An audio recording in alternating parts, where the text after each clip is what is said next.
Bien, nous reprenons donc avec Stéphane Chauvier. Stéphane Chauvier est professeur à l'université de Paris-Sorbonne et son exposé portera sur la question de savoir si un décisionnisme épistémologique est possible. Je lui laisse tout de suite la parole. Je vous remercie. Je remercie d'abord les organisateurs de ce colloque de m'avoir invité à y parler. Alors, je voudrais indiquer que l'exposé que je vais faire est une sorte d'essai, c'est-à-dire je vais explorer une possibilité. Je n'entends pas exposer des convictions, mais creuser une possibilité que je vais essayer de présenter, de définir.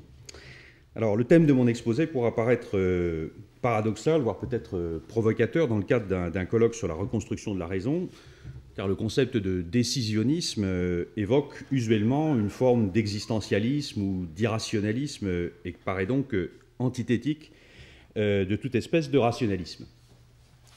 Deux motifs me paraissent toutefois militer, alors non pas en faveur du décisionnisme, mais en faveur d'une exploration de ce qui est impliqué par ce concept lorsqu'on le transporte du champ de la philosophie des normes, qui est son terrain de naissance, à celui de la philosophie de la connaissance. Le premier motif est le recours assez invasif au langage du choix et de la décision dans l'épistémologie contemporaine. On est désormais très loin de l'idée antique d'une connaissance acquise par activation de l'intellect passible sous l'action des intelligibles, ou même de l'idée moderne d'une raison universelle illuminant les esprits particuliers dans leur recherche de la vérité. Le vocabulaire de l'action, de la pratique, donc de la décision et du choix, a pénétré dans l'épistémologie. On sélectionne des hypothèses, on adopte des conventions, on préfère des théories à d'autres, on opte pour une ontologie austère plutôt que pour une ontologie prolifique, etc. Le sujet connaissant n'est plus un sujet qui contemple, mais un sujet qui opère et qui, pour cette raison, doit faire des choix et prendre des décisions. S'il contemple toujours, c'est en bout de chaîne. Il doit désormais opérer pour contempler et donc choisir, prendre des décisions épistémiques. Le second motif qui me conduit à vouloir creuser le concept de décisionnisme, motif qui sera au cœur de mon exposé, est d'ordre métaphilosophique. Si la conscience d'un certain pluralisme des doctrines, des systèmes ou simplement des solutions aux problèmes philosophiques a toujours accompagné le travail philosophique, il est impossible que la persistance de ce pluralisme et sa constante renaissance sous des formes renouvelées ne finissent pas par inquiéter la raison philosophante. Qu'est-ce qu'une entreprise cognitive qui semble incapable de trancher définitivement la moindre question, de prouver le moindre théorème? Que faisons-nous, nous qui appartenons à cette corporation, et ne faut-il pas nous résoudre à entendre ce que Gorgias opposait avec Morgue à Socrate, que c'est une activité tout juste bonne à distraire des adolescents, que celle qui consiste à soulever de graves problèmes philosophiques, et qu'un homme d'âge mûr et sage doit savoir sur ce point à quoi s'en tenir, et passer à autre chose. Alors, je ne prétendrai évidemment pas sauver notre corporation de ce reproche, mais je voudrais explorer la possibilité d'y répondre d'une manière qui tranche avec ce qui me semble être les deux principales possibilités auxquelles on peut songer face à ce problème du pluralisme résistant des positions philosophiques. Première position traditionnelle à laquelle on peut songer est ce que j'appellerais le dogmatisme du futur. Elle consiste au fond à voir dans la philosophie une activité cognitive qui a simplement besoin de plus de temps que d'autres entreprises cognitives pour atteindre ses fins. Autrement dit, le pluralisme, pour persister en philosophie plus longtemps qu'ailleurs, n'en aurait pas moins vocation à être un beau jour surmonté, à force de progrès dans l'analyse des problèmes et dans l'argumentation des solutions envisageables.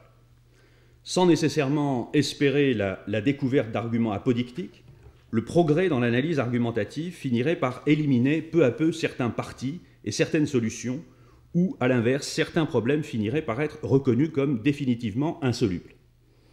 Cette position me semble notamment exposée par Cournot. Je vais citer un passage de l'essai sur les fondements de nos connaissances sur les caractères de la critique philosophique. Cournot écrit ceci: « De ce que la philosophie ne comporte pas la marche progressive des sciences, il ne faut nullement conclure qu'elle reste étrangère au perfectionnement général. Le germe de toutes les hautes questions se retrouve sans doute dans les textes obscurs des Brahmes, sous les emblèmes bizarres des prêtres d'Égypte, dans les subtilités dialectiques des Grecs ou sous la sèche argumentation des scolastiques. Mais la philosophie n'en fait pas moins des progrès, au moins en ce sens que les questions sont plus nettement posées, les difficultés mieux classées et leur subordination mieux établie. Qu'on rapporte les systèmes à des types génériques, qu'on en suit la filiation et les affinités, qu'on en pèse les probabilités et qu'on apprécie avec justesse la portée des conséquences qu'ils renferment. La philosophie procède encore par voie d'exclusion. Si elle n'atteint pas directement à la solution des problèmes, elle peut, par une analyse souvent rigoureuse, indiquer la raison qui les rend insolubles ou susceptibles d'un nombre de solutions soit limité, soit indéfini. Elle montre l'impossibilité de certaines solutions en établissant leur incompatibilité soit avec les données de la science, soit avec les lumières naturelles et la conscience du genre humain, et elle circonscrit ainsi l'indétermination d'un problème que la nature des choses n'a pas rendu susceptible d'une solution déterminée et vraiment scientifique. Alors, cette citation de Cournot se trouve donc dans l'Essai sur les fondements de nos connaissances, à la page 380-381 dans l'édition Vrin. Donc, voilà ce que j'appelle le dogmatisme de l'avenir, c'est-à-dire un pari sur la possibilité, petit à petit, de progresser dans la résolution des problèmes. En regard du dogmatisme du futur, on peut placer ce qu'on pourrait appeler un scepticisme de lassitude. Lassitude parce qu'on peut effectivement éprouver un tel sentiment en voyant des auteurs se demander inlassablement si nous avons un libre arbitre ou s'il existe des entités universelles, sans faire autre chose que diversifier et raffiner un peu plus les possibilités. Ce scepticisme métaphilosophique peut évidemment prendre diverses formes, allant de la répudiation de la philosophie théorique à sa transformation en pratique conversationnelle divertissante, mais l'idée reste qu'un esprit affranchi ne pourrait pas ne pas se lasser de voir la vertu batailler contre le plaisir, l'égalité contre le mérite, les universaux contre les tropes, l'endurantisme contre le perdurantisme, le descriptivisme contre le référentialisme direct, etc. Il voudrait passer à autre chose. Alors, entre ces deux réponses donc traditionnelles au défi du pluralisme philosophique, le dogmatisme du futur, le scepticisme de lassitude, le problème que je veux soulever est donc de savoir s'il y a place pour une troisième attitude métaphilosophique que j'appellerais donc décisionniste. Sur le papier, l'avantage du décisionnisme est qu'il paraît envelopper une certaine justification ou une certaine normalisation du pluralisme. Le pluralisme ne sera pas en effet un défaut provisoire ou définitif, mais une chose tout à fait normale, si de manière constitutive, une décision doit conclure ou achever l'exercice de la raison philosophante. La raison aura besoin du pluralisme pour pouvoir choisir ou se décider. Mais quoique sur le papier le décisionnisme paraisse envelopper une justification ou une normalisation du pluralisme, il n'est pas évident de voir ce que pourrait être un décisionnisme en matière philosophique et plus généralement en matière épistémologique. Alors, l'introduction du vocabulaire de la décision et du choix pour résoudre le problème du pluralisme philosophique semble dater de Fichte, qui, dans sa première introduction à la doctrine de la science de 1797, écrit, je le cite, « Ce que l'on choisit comme philosophie dépend aussi de l'homme que l'on est. Un système philosophique n'est pas en effet un instrument mort que l'on pourrait prendre ou rejeter selon son bon plaisir, mais il est animé par l'esprit de qui le possède. » Et, fin de citation. Et Fichte présente, dans les termes de ce décisionnisme existentiel, le choix entre spinozisme et idéalisme, qui lui paraît résumer le pluralisme des philosophies. Au-delà de Fichte, mais chez des auteurs qui, je pense que c'est important de le souligner, ont été des commentateurs attentifs de l'auteur de la doctrine de la science, le recours au vocabulaire de la décision et du choix se retrouve chez Martial Guéroult, Jules Villemain, prédécesseur donc de Jacques Bouvresse dans cette maison, et auquel Jacques Bouvresse a consacré ses cours des années 2007-2008, si je ne m'abuse. Reste que dans la métaphilosophie de Guéroult, et surtout dans celle de Jules Villemain, qui sera à l'arrière-plan de mon exposé, si la réponse au défi du pluralisme des systèmes ne paraît se trouver ni dans le dogmatisme du futur, ni dans le scepticisme de lassitude, mais dans une décision ou un choix métaphilosophiquement assumé, ce qui est impliqué par cette solution concernant le statut de la philosophie n'est pas clairement explicité et systématisé. En particulier, il n'est pas toujours évident de savoir si ces auteurs parlent d'une décision qui soit un pis-aller, faute de preuves apodictiques en faveur d'un système ou d'un autre, ou bien s'ils parlent d'une décision qui est le débouché normal de l'exercice de la raison philosophante. Est-ce qu'on doit se décider faute de preuves concluantes dans un sens ou dans un autre, ou bien est-ce qu'on doit se décider parce que c'est là la réponse normale à ce qu'est un système philosophique?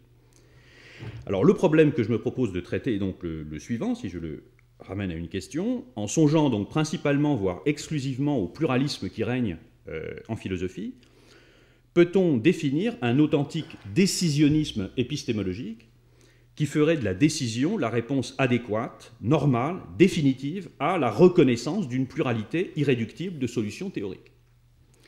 Alors mon idée, peut-être un peu sous-jacente à mon exposé, est qu'en essayant de définir a priori, comme je vais le faire, les conditions d'un tel décisionnisme, on pourra en déduire une caractérisation de ce que devrait être une théorie philosophique pour qu'il soit légitime de se décider en sa faveur. Et en particulier pour que la décision ne soit pas un pis-aller imposé par une situation d'incertitude épistémique, provisoire ou définitive, mais un mode normal d'exercice de la raison philosophante. Alors, je vais d'abord commencer par essayer de caractériser ce qu'on peut associer au concept de décisionnisme. Dans son domaine de naissance, la philosophie des normes juridiques et plus généralement des normes pratiques. Car si le concept de décisionnisme n'est pas une catégorie standard en épistémologie, évidemment, il faut reconnaître que même dans son domaine de naissance, en philosophie des normes, le concept de décisionnisme n'est pas non plus une catégorie tout à fait usuelle ou normalisée. Son introduction explicite par Carl Schmitt dans sa théologie politique et son association à la doctrine particulière de cet auteur explique peut-être la difficulté à associer à ce mot un concept d'application générale plutôt qu'une doctrine particulière. Alors, il me semble toutefois possible de construire un concept général de décisionnisme en philosophie des normes qui n'inclut la doctrine propre de Carl Schmitt que comme une application particulière, une variante particulière parmi d'autres possibles. Ce concept général, on peut, à mon sens, le dériver, on peut notamment le dériver d'un passage du Léviathan latin de Hobbes, c'est une formule très célèbre, dans le contexte d'une analyse de la loi civile et de l'interprétation de la loi civile. Hobbes écrit de manière assez lapidaire « Autoritas non veritas facit legem ». C'est l'autorité et pas la vérité qui est constitutive de la loi, qui fait la loi. C'est au chapitre 26 du Léviathan latin. Alors, si on laisse de côté, c'est pas notre problème ici, mon problème c'est pas Hobbes, si on laisse donc de côté l'intention propre de Hobbes dans ce passage, le point essentiel dans la formule de Hobbes est l'alternative de l'autorité et de la vérité. Considérons, pour essayer de donner une interprétation schématique, simple, mais je pense correcte de cette formule, considérons donc la norme selon laquelle on doit rendre ce qu'on a emprunté. La thèse décisionniste veut que la normativité de cette norme soit fondée sur l'autorité qu'il a instituée en fonction normative, en position normative. Ce que le décisionnisme exclut, c'est donc la thèse qui veut qu'il y ait des contenus qui soient intrinsèquement normatifs, des contenus que la raison du législateur ou la raison pratique du sujet individuel nous permettrait de reconnaître. Rendre ce qu'on a emprunté, pour rester sur cet exemple, est une possibilité d'action qui n'est pas plus normative ou obligatoire que son contraire. N'importe quel contenu est en principe normativable, si on me permet ce néologisme. Il suffit qu'il soit choisi à ce titre par l'instance habilitée à instituer des normes. L'essence du décisionnisme, c'est donc, me semble-t-il, en philosophie des normes, l'opposition du choix instituant et de la découverte rationnelle, variante moderne du débat médiéval sur le rapport entre volonté et entendement en Dieu, et surtout écho de l'antique problème de Leutifron. Tout décisionnisme en matière normative se caractérise par la thèse minimale qu'une décision est requise pour qu'un contenu soit constitué en norme. Cette décision est la raison de la normativité des normes. Dans le cas des normes juridiques ou collectives, cette décision est le fait d'un souverain, d'où la doctrine de Schmitt, ça permet de savoir qui est le souverain. Dans le domaine des normes morales individuelles, elle est le fait du sujet moral qui se décide pour telle ou telle famille de normes de conduite. Dans les deux cas, il s'agit toujours d'opposer la décision qui rend normatif un contenu à la reconnaissance rationnelle de la normativité intrinsèque de ce contenu. Alors, il me semble, en songeant évidemment à mon objet, sur lequel je vais venir après, qui n'est pas du tout les normes, que le point essentiel dans ce concept de décisionnisme, c'est le rôle dévolu à la décision. Considérons à nouveau le contenu que j'ai pris comme exemple, rendre à autrui ce qu'on lui a emprunté. Un rationalisme normatif, donc la position antithétique à celle d'un décisionnisme, un rationalisme normatif se laissera décomposer en deux composantes. Une composante métaphysique, correspondant à la thèse que ce contenu est intrinsèquement normatif, qu'il représente en soi quelque chose qu'on a à faire, quelque chose qu'on doit faire. Et une composante épistémique, donc une composante métaphysique, il y a des normes objectives, et une composante épistémique correspondant à la thèse selon laquelle la raison peut connaître ou reconnaître la normativité intrinsèque de ce contenu. C'est-à-dire la raison est capable de reconnaître les contenus qui ont une valeur intrinsèquement normative. Maintenant, en face de ce rationalisme normatif, avec cette double composante, donc métaphysique et épistémique, le décisionnisme repose sur la négation de la composante métaphysique, c'est-à-dire il n'y a pas de contenu intrinsèquement normatif. Un contenu est rendu normatif par une décision ou un choix, mais en lui-même, tout contenu est anormatif.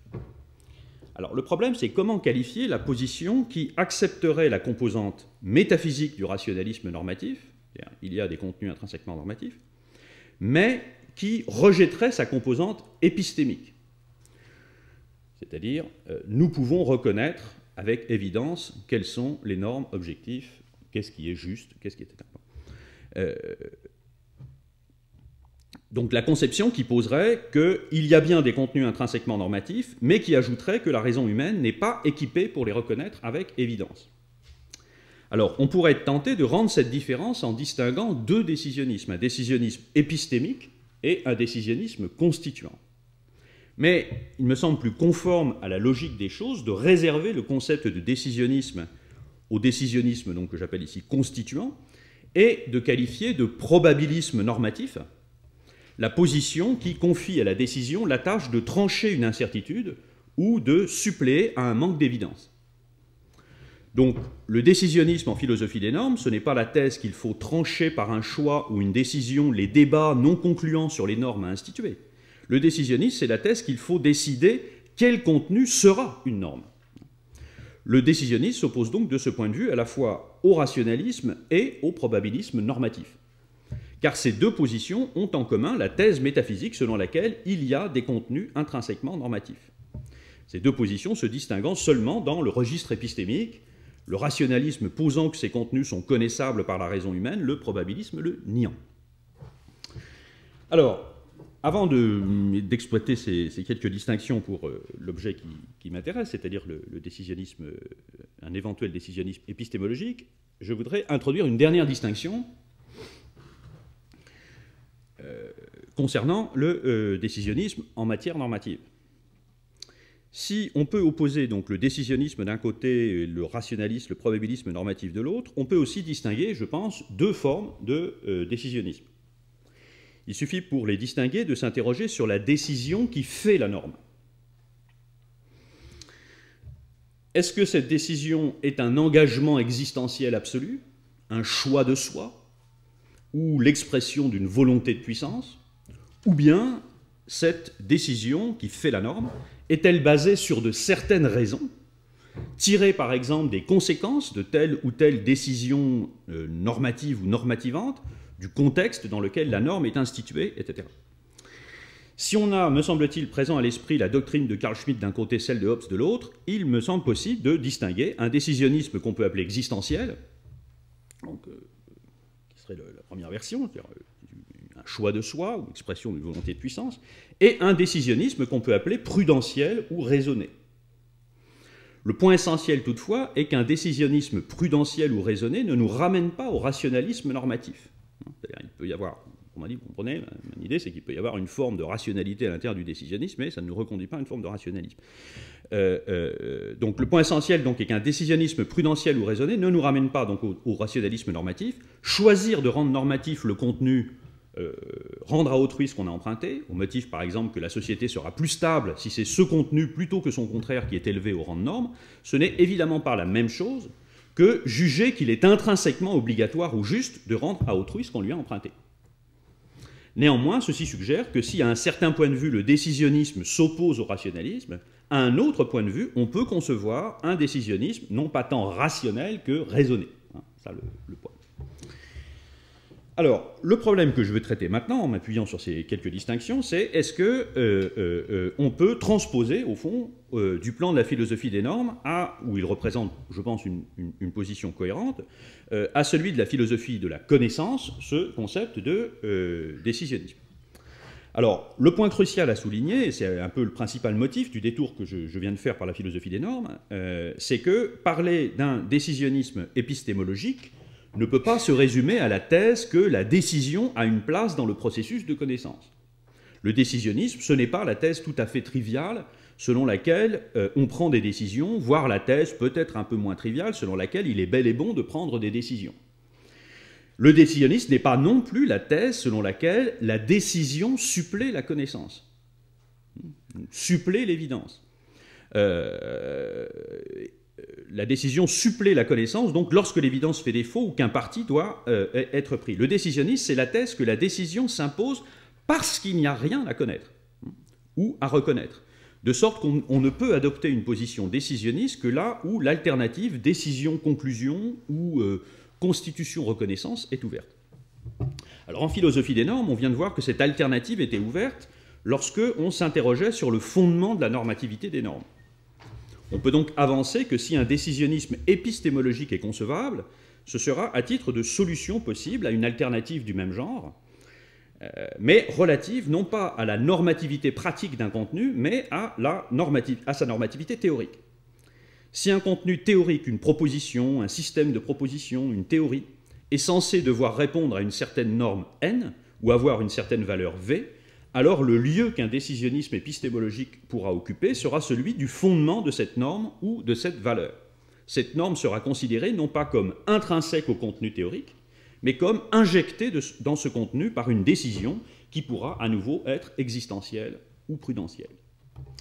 Alors, tout provisoire que soit ce raisonnement, il peut déjà, me semble-t-il, nous conduire à écarter une interprétation possible, à première vue assez triviale, mais en réalité, me semble-t-il, difficilement acceptable ou compréhensible, de ce que serait une décision en matière philosophique, de ce que serait une décision qui trancherait le problème du pluralisme des philosophies, des positions philosophiques.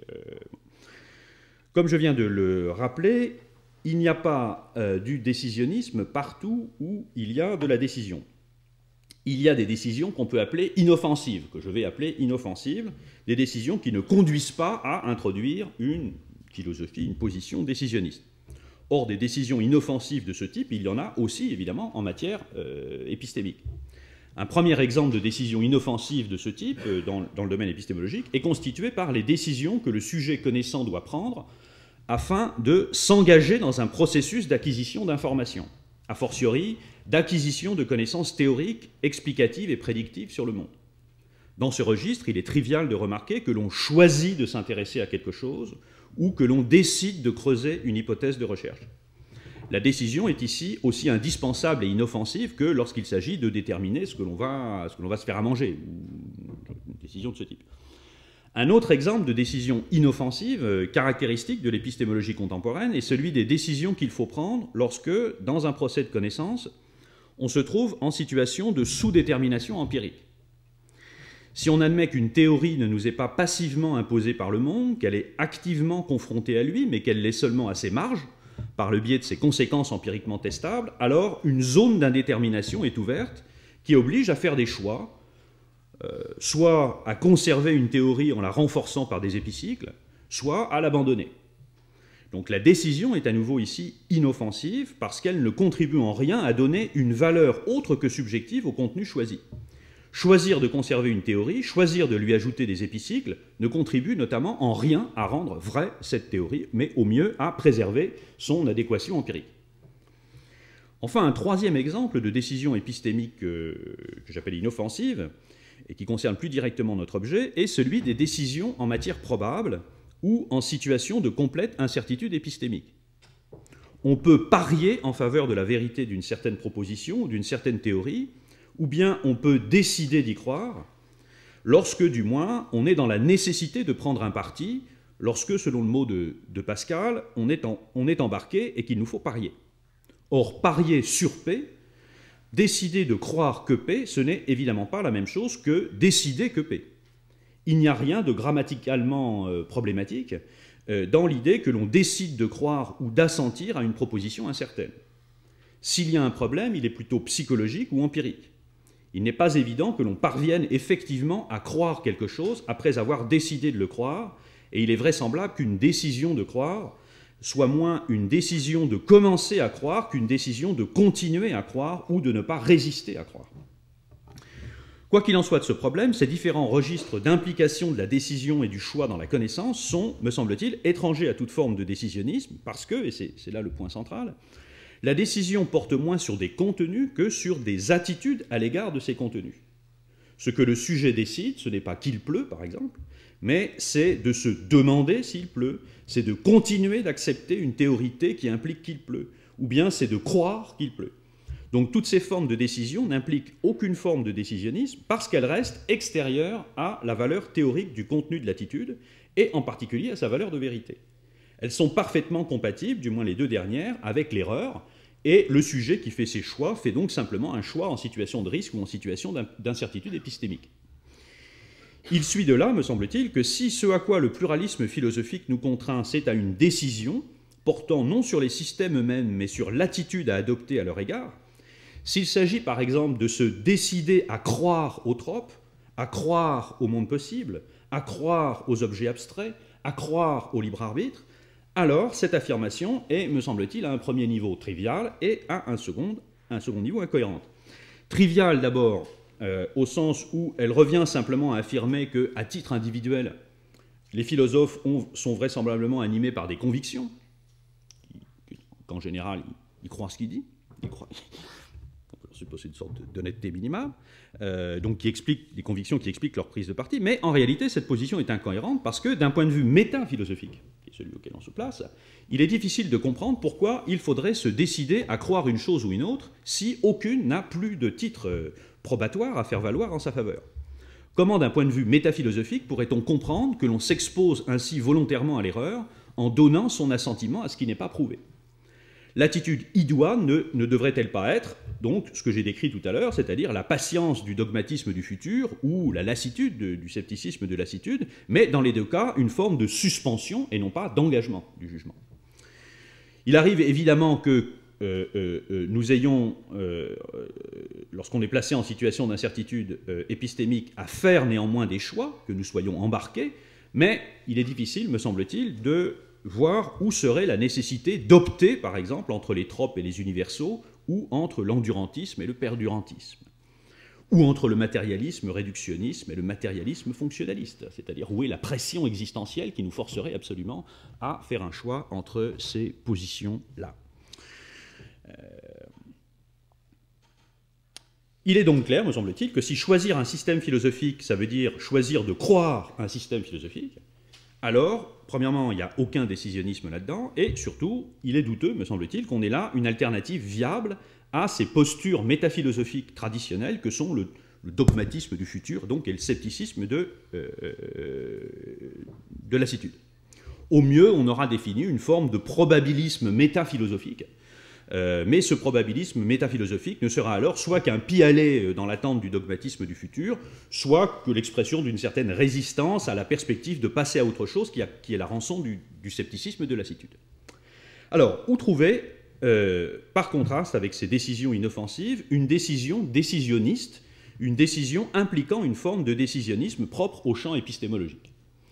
Alors, considérons une théorie philosophique T quelconque qui a pour concurrente théorie T', T seconde, donc par exemple endurantisme, perdurantisme, ce que vous voudrez, tropes, universaux, ce que vous voudrez. Nous venons d'écarter une interprétation triviale de ce que pourrait être une décision en faveur de T, interprétation d'après laquelle se décider pour T signifierait simplement décider de croire que T.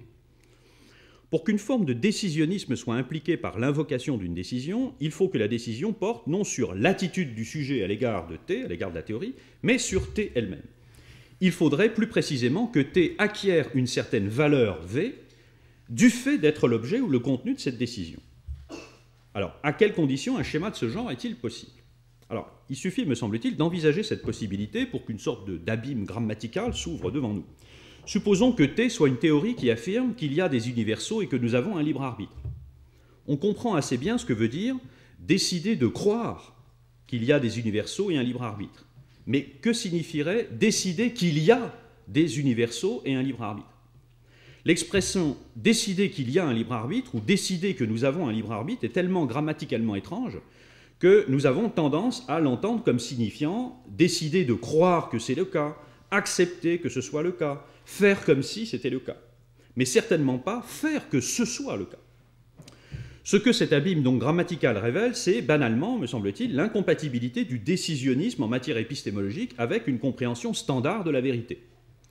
Si on admet qu'une proposition ou une théorie sont rendues vraies par le monde, par la manière dont les choses sont dans le monde, alors il est trivialement impossible d'affirmer qu'une proposition ou une théorie sont rendues vraies par une décision. Si vrai veut dire qu'il y a un vérifacteur dans le monde, alors il est trivialement impossible que vrai puisse être défini par qui est institué tel par une décision. Alors cette objection au décisionnisme épistémologique, je l'indique d'entrée de jeu, me semble robuste. C'est même à mon sens une contrainte qui pèse sur toute tentative d'élaborer un concept raisonnable de décisionnisme applicable en matière épistémologique, que celui-ci ne doit pas impliquer que la vérité d'une proposition ou d'une théorie pourrait être constituée par ce qu'on pourrait appeler une décision véritative.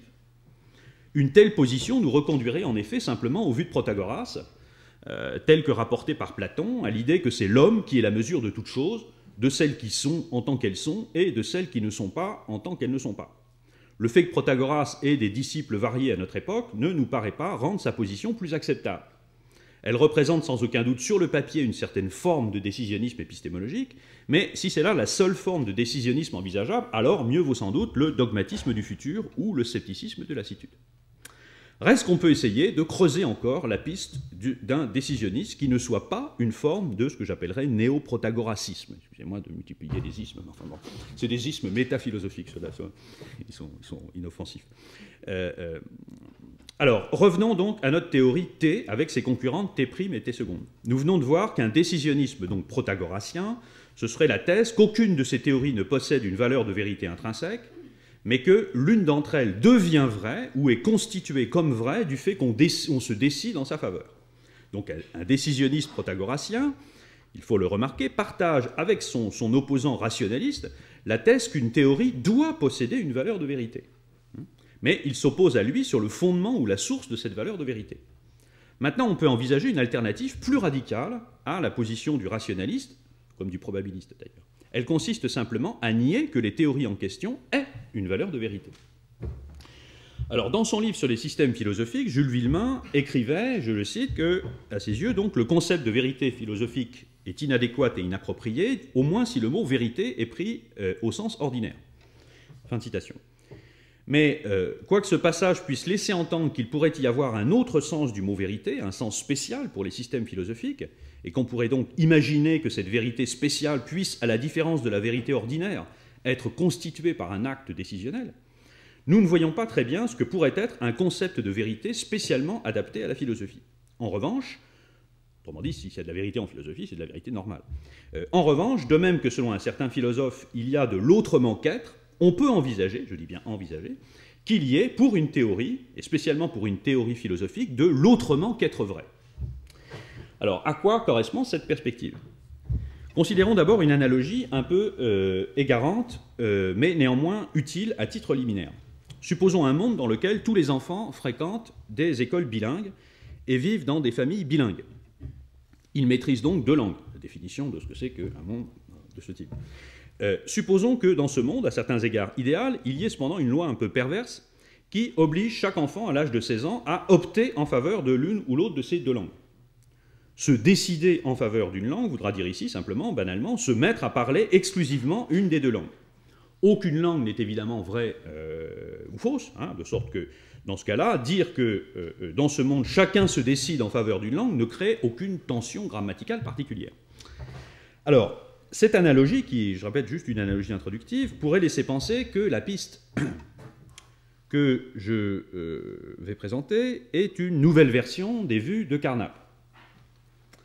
Mais même si je ne pense pas que les vues de Carnap méritent d'être considérées comme des vieilleries ridicules, non, pas pourquoi, il me semble cependant difficile de dire qu'un système philosophique ou une théorie philosophique est un langage ou la construction d'un langage. Une théorie qui s'efforce de nous prouver que nous avons un libre arbitre, par exemple, ou que nos états mentaux sont identiques à nos états cérébraux, ou qu'il y a des universaux, n'est pas un langage ou la construction d'un langage. Ce qui est vrai en revanche, et c'est mon point principal, c'est qu'une théorie philosophique de ce genre, à la différence d'une théorie scientifique, d'une théorie positive, ne laisse pas inchanger le langage ordinaire. Et on peut même avancer, c'est mon hypothèse, que c'est là un critère de distinction entre une théorie scientifique ou positive et une théorie philosophique.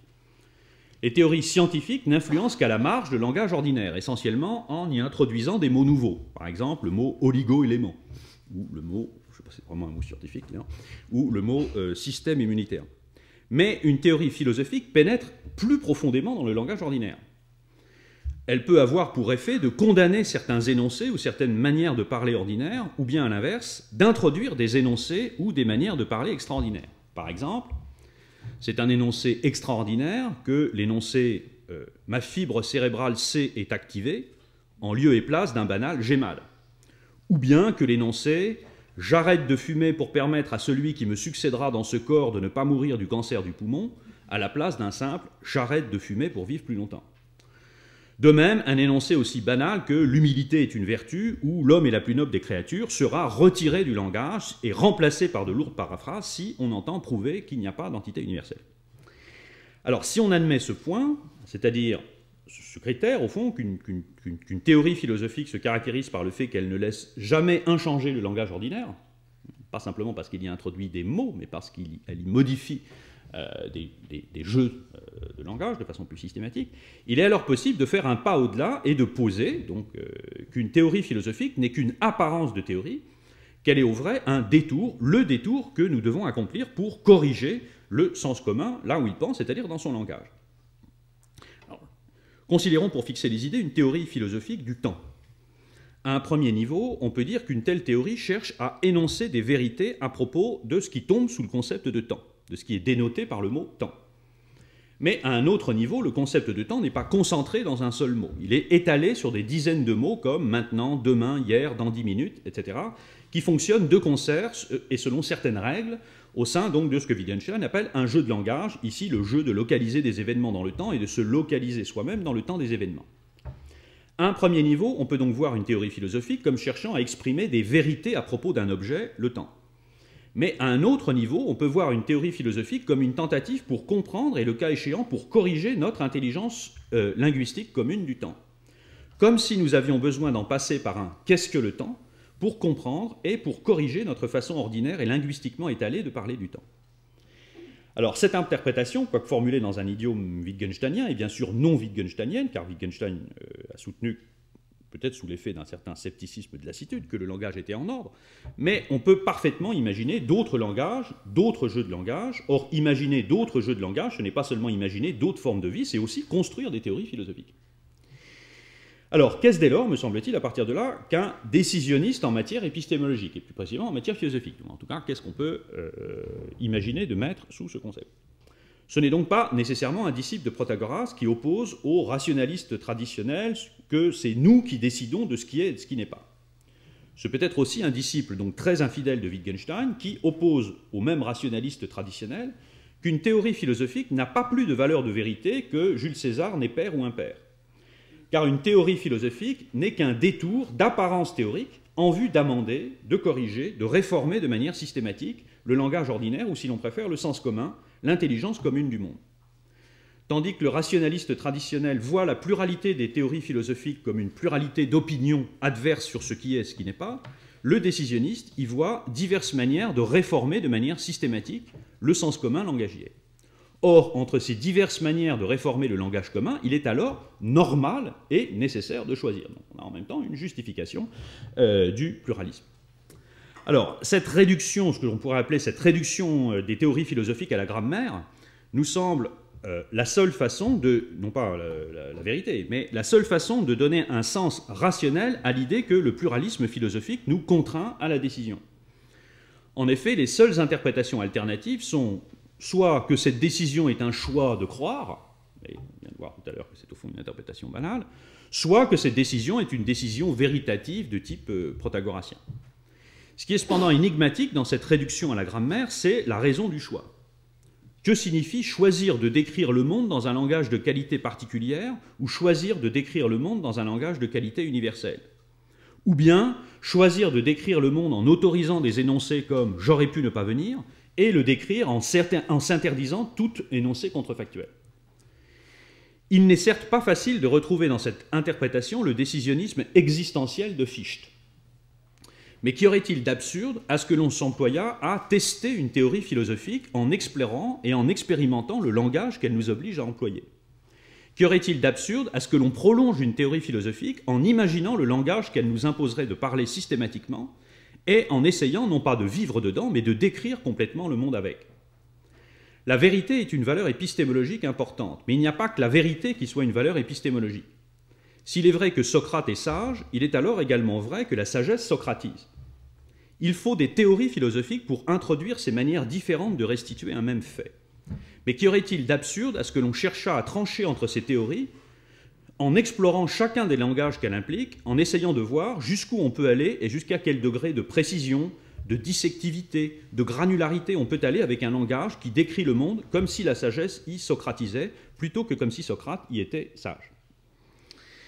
Alors, quoi qu'il en soit cependant de ce qui peut motiver un choix philosophique de ce type, il me semble, donc pour conclure maintenant mon propos, que la notion de choix ou de décision en faveur d'un système ou d'une classe de théorie philosophique ne représente une solution viable au défi du pluralisme que si on renonce à interpréter ce pluralisme dans les termes habituels d'une pluralité de possibilités de vérité.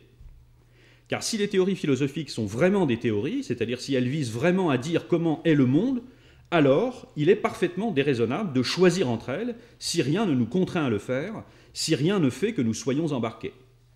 Or, nous ne voyons pas en quoi nous serions embarqués à opter entre les tropes et les universaux, entre l'endurantisme et le perdurantisme, entre la contingence et la nécessité, si ces alternatives sont du même type que il y a ou il n'y a plus de tigres à Sumatra, il y a ou il n'y a pas de vie dans l'univers. Une notion donc non triviale, c'est-à-dire décisionniste de choix ou de décision, n'a donc, à notre sens, de légitimité en matière épistémologique qu'en la comprenant comme une manière de déthéoriser, je mets ce mot entre parenthèses, de déthéoriser les théories, et donc en l'occurrence de déthéoriser les théories philosophiques, et de voir derrière chaque système ou chaque théorie un langage possible. Choisir un langage n'est certainement pas une chose aisée, mais c'est au moins une chose dont on peut concevoir qu'on puisse la faire et qu'on ait à la faire. La vraie limite au type de décisionnisme que je suis en train de décrire réside donc dans cette possibilité de déthéoriser les formes de pluralisme philosophique les plus résistantes. On peut sans doute déthéoriser en ce sens, c'est-à-dire procéder à une réduction grammaticale, l'alternative entre deux ontologies réalistes du type tropes universaux ou monde possible échéité. Mais il paraît plus difficile de déthéoriser des alternatives comme référence directe, descriptivisme, ou dans un registre différent, théisme, athéisme.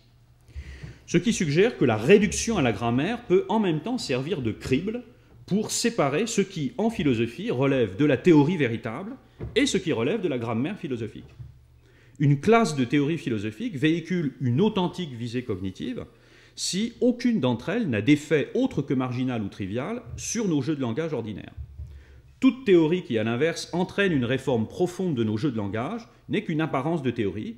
Elle ne véhicule aucune information sur le monde, mais nous invite simplement, par de longs détours, à le décrire autrement.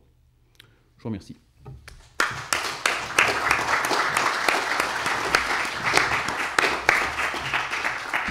Merci beaucoup Stéphane Chauvier pour cet exposé dont j'imagine mal qu'il puisse ne pas susciter une discussion animée. Et donc je laisse à Jacques Bouvresse l'opportunité d'y réagir. Je remercie chaleureusement Stéphane Chauvier de la contribution majeure qu'il a apportée, je crois, à une question qui m'a beaucoup préoccupé et qui continue d'ailleurs à me préoccuper. Le premier problème que j'aimerais lui soumettre, c'est est-ce que vous avez réussi à y voir plus clair que moi sur la réponse que donnent finalement Guéroult et Villemin à cette question de la décision? Parce que, étant donné qu'ils sont convaincus l'un et l'autre, il faut décider, hein, il faut choisir. L'horreur absolue, c'est l'éclectisme, hein, c'est clair pour l'un et l'autre.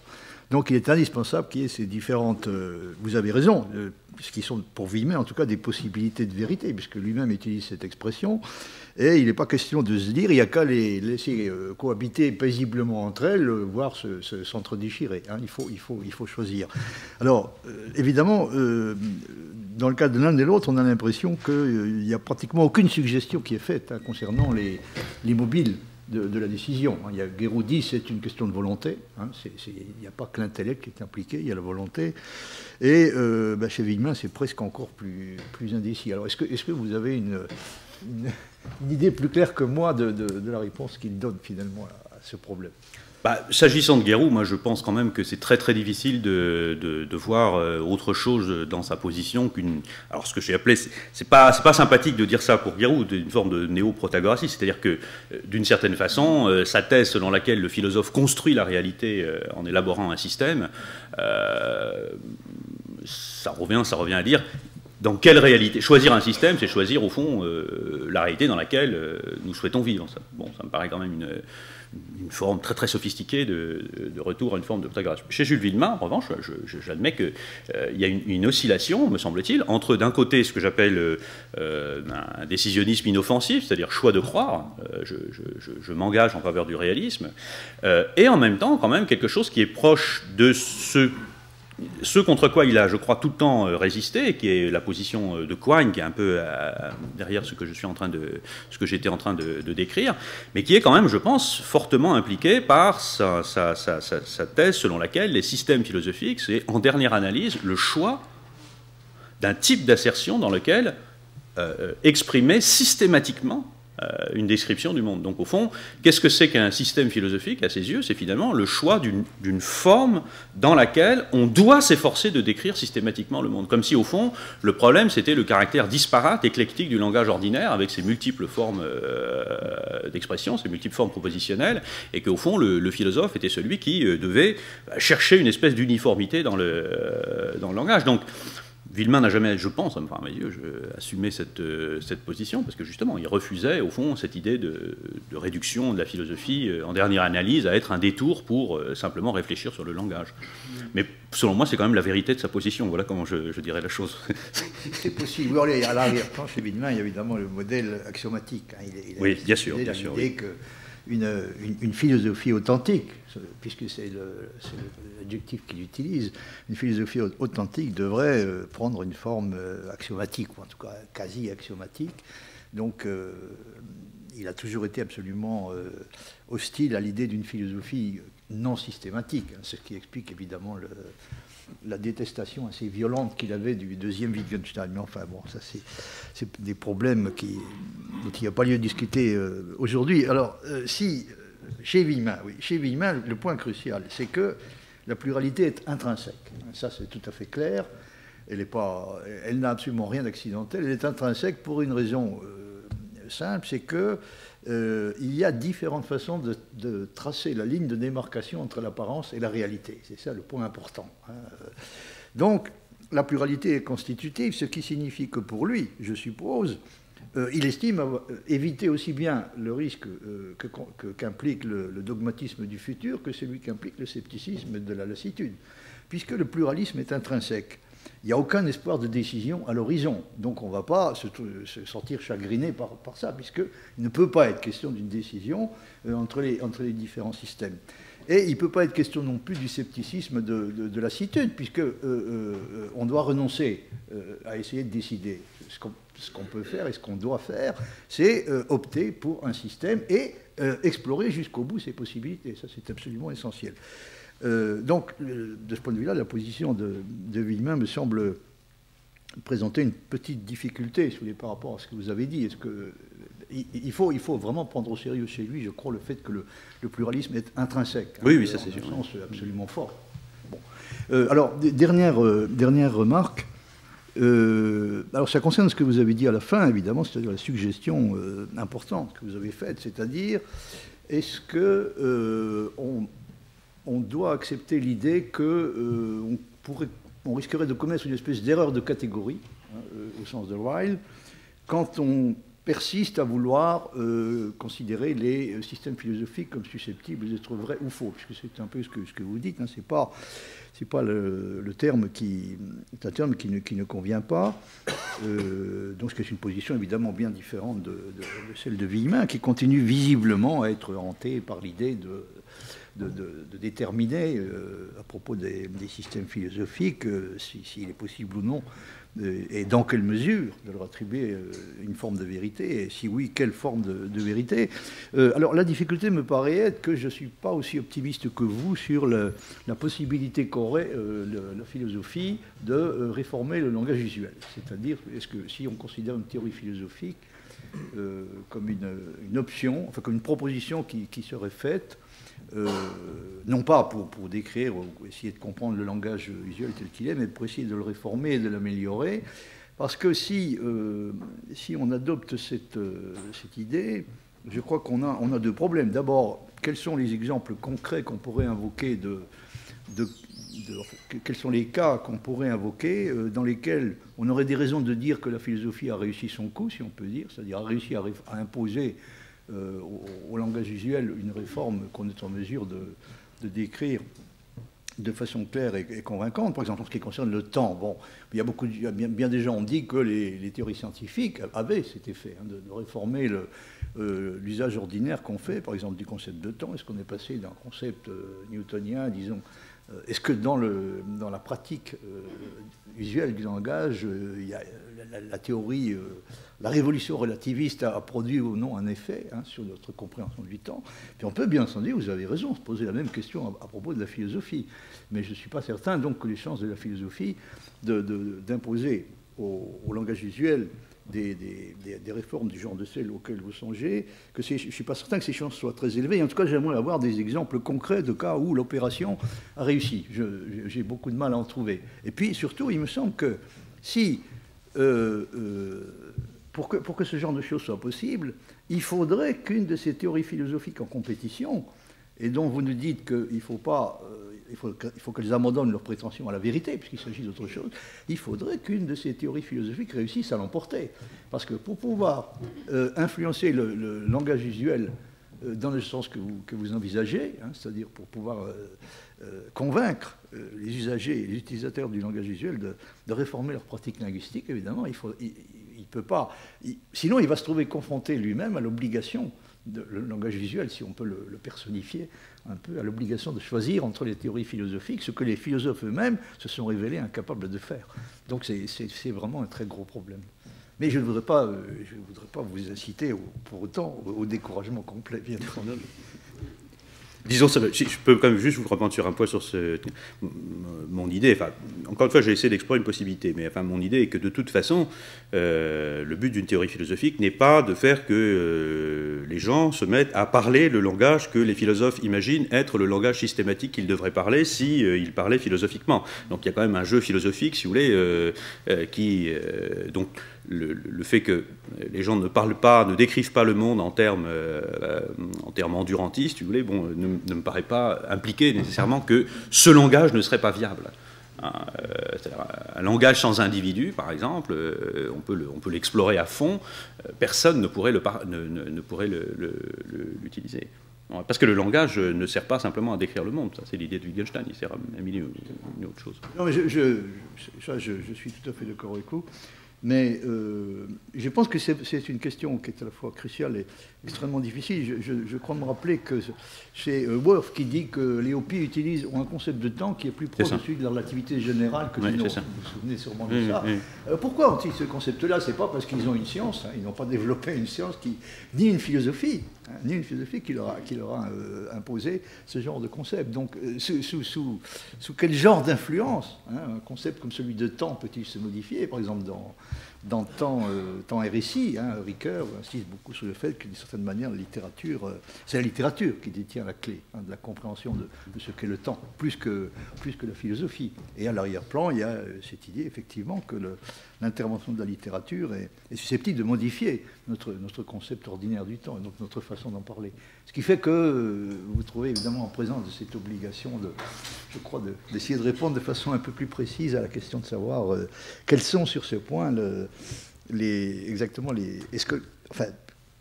ressources de la philosophie sont-elles suffisantes pour être à la hauteur de ces prétentions redéfinies de cette façon.